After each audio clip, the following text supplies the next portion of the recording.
Assalamualaikum warahmatullahi wabarakatuh. Selamat pagi, salam sejahtera untuk semuanya. Saya Muhammad Firman Minallah, NIM 2019 1011 311 416, mata kuliah Hukum Perdata 1. Di sini saya akan menjelaskan 3 pertemuan, yaitu pertemuan 12, pertemuan 13, dan pertemuan 14. Pertemuan ke-12 yaitu membahas tentang pemberlakuan buku 2 BW dan macam-macam benda. Pertemuan ke-13 membahas tentang hak kebendaan dan hak milik. Pertemuan ke-14 membahas tentang bezit, fungsi bezit, dan cara memperoleh bezit.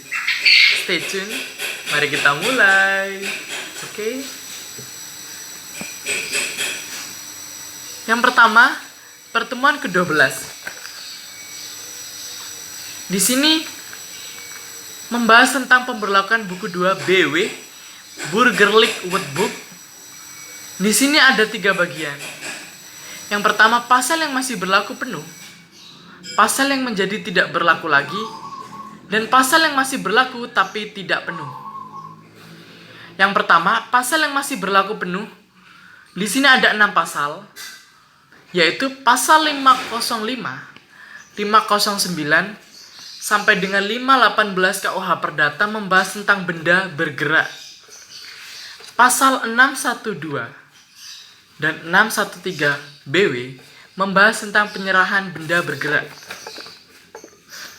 Pasal 826 sampai dengan 827 BW membahas tentang bewenang. Pasal 830 sampai dengan 1130 BW membahas tentang hukum waris. Pasal 1131 sampai dengan 1149 BW membahas tentang piutang yang diistimewakan. Pasal 1150 sampai dengan 1160 BW membahas tentang gadai. Selanjutnya, saya akan membahas tentang pasal yang menjadi tidak berlaku lagi. Di sini ada 7 pasal. Yang pertama, pasal 621 sampai 623 BW membahas tentang hak atas tanah. Pasal 673 BW membahas kerja rodi. Pasal 625 BW sampai dengan 672 BW membahas tentang hak dan kewajiban pemilik karangan tetangga. Pasal 674 sampai dengan 710 BW membahas tentang pengabdian pekarangan. Pasal 711 sampai dengan 719 BW membahas tentang hak obstal. Pasal 720 sampai 736 BW membahas tentang hak erfpah. Pasal 737 sampai dengan 755 BW Burgerlijk Wetboek membahas tentang bunga tanah. Selanjutnya, saya akan membahas tentang pasal yang masih berlaku tapi tidak penuh. Pasal 503 sampai dengan 505 BW membahas tentang cara membedakan benda. Pasal 529 sampai 568 BW membahas tentang benda sepanjang tidak mengenai tanah. Pasal 57 BW membahas tentang hak milik sepanjang tidak mengenai tanah. Pasal 756 BW membahas tentang hak memungut hasil. Pasal 818 BW membahas tentang hak pakai sepanjang tidak mengenai tanah. Selanjutnya, saya akan membahas tentang macam-macam benda. Di sini macam-macam benda dibagi menjadi 6. Yang pertama, benda berwujud dan tidak berwujud. Yang kedua, benda bergerak dan tidak bergerak. Yang ketiga, benda yang dipakai habis dan tidak dapat dipakai habis.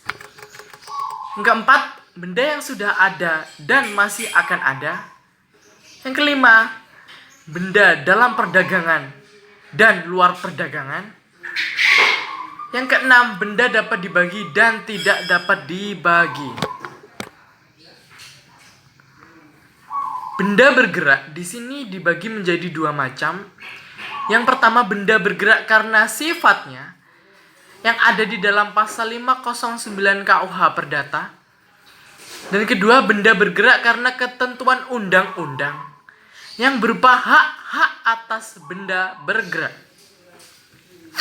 Selanjutnya, benda tidak bergerak dibedakan menjadi tiga macam, yaitu benda tidak bergerak menurut sifatnya, seperti rumah, pohon, dan tumbuhan. Benda bergerak karena tujuannya, seperti alat pabrik atau mesin.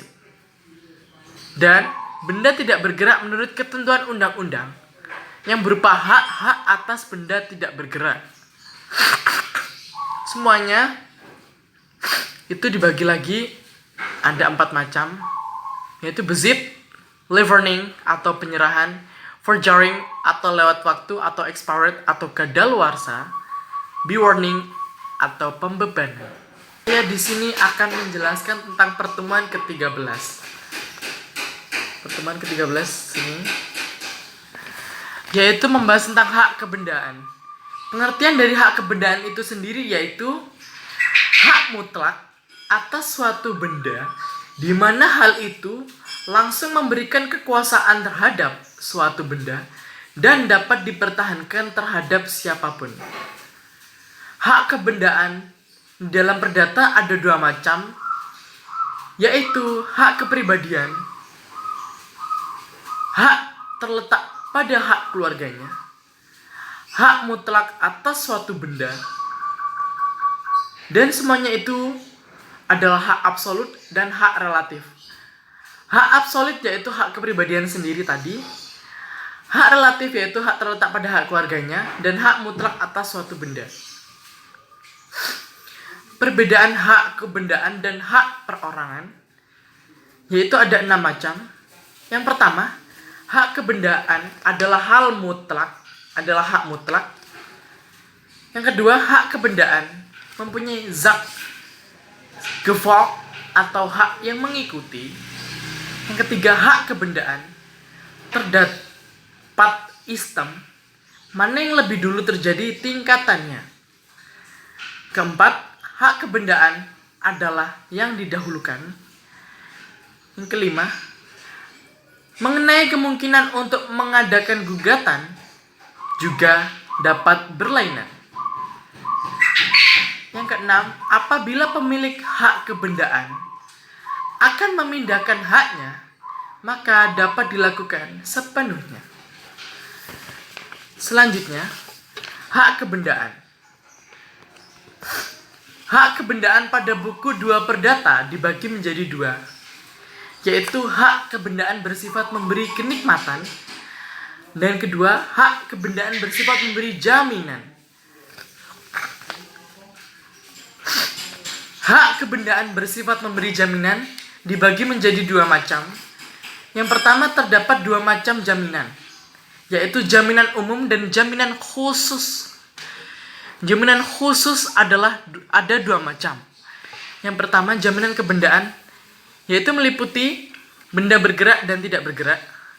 Jaminan perorangan meliputi penanggung, delatur yang secara tanggung jawab renteng, dan bertanggung jawab atas pelunasan piutang kreditur. Selanjutnya, saya akan membahas tentang hak milik.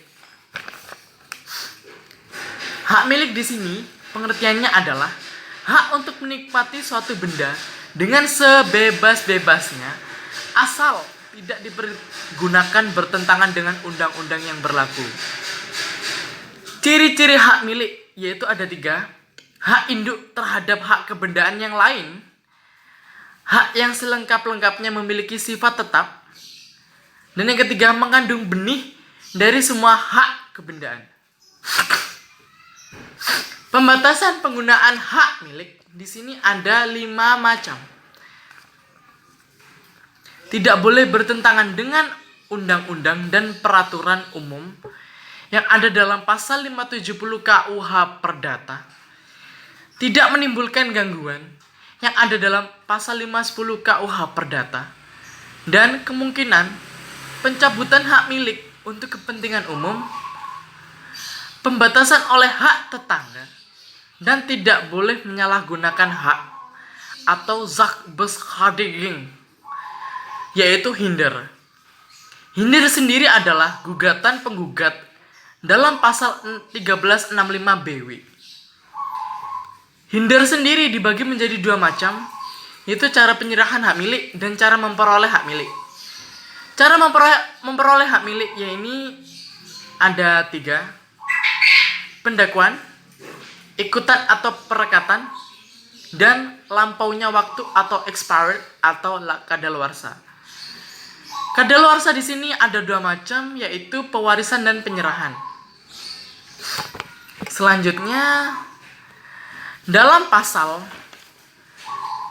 1134 KUH Perdata, hak istimewa atau privilege yaitu adalah hak yang oleh undang-undang diberikan kepada seseorang berpiutang sehingga tingkatannya lebih tinggi daripada orang berpiutang lainnya.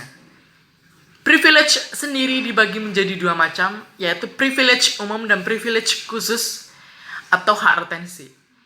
Privilege khusus yaitu hak menahan suatu benda sampai suatu piutang yang bertalian itu dilunasi. Contohnya seperti orang yang mengajukan kredit motor ke dealer, dan sewaktu itu orang tersebut tidak bisa membayar utang tersebut dan pihak dealer mengambilnya, menariknya motor tersebut sampai orang tersebut melunasi piutang tersebut. Selanjutnya, saya di sini akan menjelaskan pertemuan ke-14 yang membahas tentang bezit, fungsi bezit, dan cara memperoleh bezit.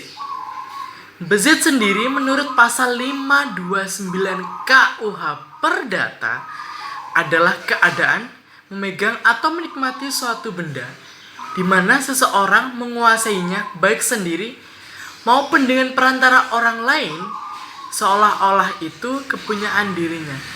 Contohnya seperti saya memiliki iPhone, lalu teman saya meminjam iPhone tersebut untuk dipamer-pamerkan kepada teman-teman yang lain. Lah, itu namanya bezit. Dalam kurung pansos. Oke. Selanjutnya, cara memperoleh bezit. Di sini ada dua macam. Yang pertama, occupatio, yaitu mendaku atau menduduki bendanya bersifat originir. Yang kedua, traditio, yaitu penyerahan benda dan bersifat derivatif. Fungsi bezit di sini dibagi 2 macam. Yang pertama, politionel dan zakenrechtlich. Yang zakenrechtlich dibagi menjadi 2 macam lagi, yaitu perlindungan hukum terhadap bezitter buruk dan perlindungan hukum terhadap bezitter yang terikat baik. Bezitter yang terikat baik di sini yaitu gugatan terhadap pihak pengganggu, yaitu bezitter, akan kehilangan bezitnya apabila menurut pasal 54 dan 547. Di pasal 543 sampai dengan 547. Sekian, terima kasih. Apabila ada salah kata dan salah pengucapan atau typo, saya minta maaf. Oke, sekian, terima kasih. Jangan lupa komen, like, subscribe, and share. Share ke teman kalian jika membutuhkan ini. Oke. Thank you.